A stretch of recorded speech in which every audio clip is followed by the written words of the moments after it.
ఉమ్మడి నల్గొండ జిల్లాలో లోక్సభ ఎన్నికల పోలింగ్ కు సర్వం సిద్దం చేస్తున్నారు అధికారులు. నల్గొండ ఎల్జీ కాలనీలో ఏర్పాట్లు కొనసాగుతున్నాయి. ఇప్పటికే సిబ్బందికి పూర్తి ట్రైనింగ్ కూడా ఇచ్చారు.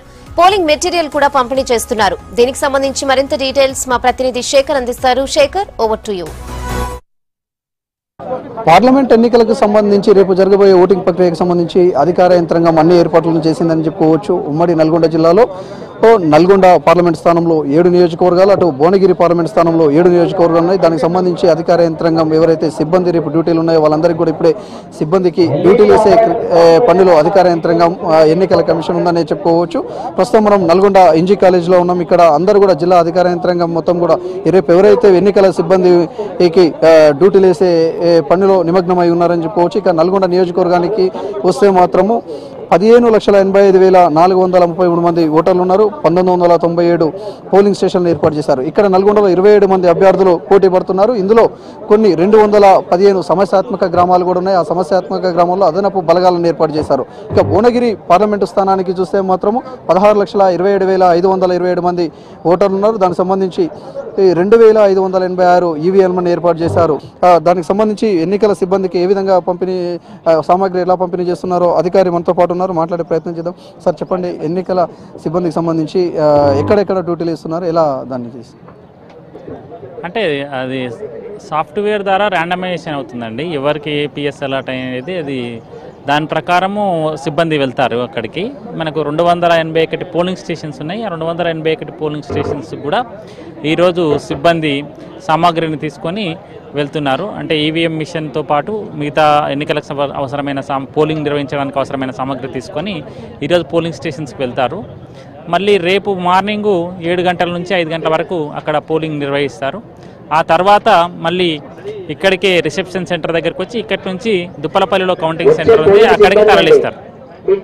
కొంతమందికి ఇప్పటికే మీరు ట్రైనింగ్ ఇచ్చారు. అందరికి కూడా ట్రైనింగ్ ఇచ్చిన వాళ్ళు ఒకవేళ హాజరు కాలేదనుకోండి, వాళ్ళ మీద ఏమైనా యాక్షన్ ఉంటుంది? ఖచ్చితంగా అండి. ఇప్పుడే మేము ఆల్రెడీ ఎవరైతే కౌంటింగ్ ఎవరైతే ఈ పిఓ, ఏపీఓ, ఓపీఓ డ్యూటీస్ వేసి విధులకు గైర్హాజరైతే కఠిన చర్యలు ఉంటాయి.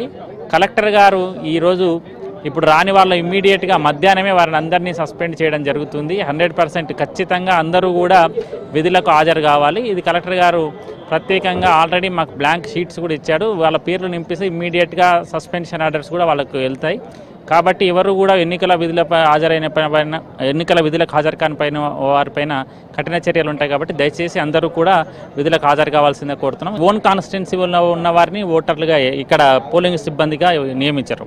వేరే కాన్స్టిట్యున్సీ వాళ్ళని ఇక్కడ నియమిస్తారు, ఇక్కడి వాళ్ళని వేరే కాన్స్టిట్యున్సీకి నియమిస్తారు. మొత్తం కూడా ఓవరాల్గా 7 నియోజకవర్గాల్లో ఎంతమంది అధికారులు, ఎంతమంది సిబ్బంది విధి నిర్వహణలో ఉన్నారు? మీకు ఏమైనా ప్రశ్న? సుమారుగా 10,000 మంది ఉంటారండి 7 నియోజకవర్గాలు. మొత్తం ఓవరాల్గా మాత్రము 10,000 మందికి నల్గొండ పార్లమెంటు స్థానంలో విధులు నిర్వహిస్తుంటే అటు భువనగిరి పార్లమెంటుకు సంబంధించి 10,000కు పైచిలకు సిబ్బందిని ఏర్పాటు చేశారు. ఇక ఎక్కడ కూడా ఎలాంటి ఇబ్బంది కాకుండా గత కొన్ని రోజులుగా కూడా వీళ్ళకి ఎవరైతే సిబ్బంది ఉన్నారో వాళ్ళకు కూడా ట్రైనింగ్ ఇచ్చారు.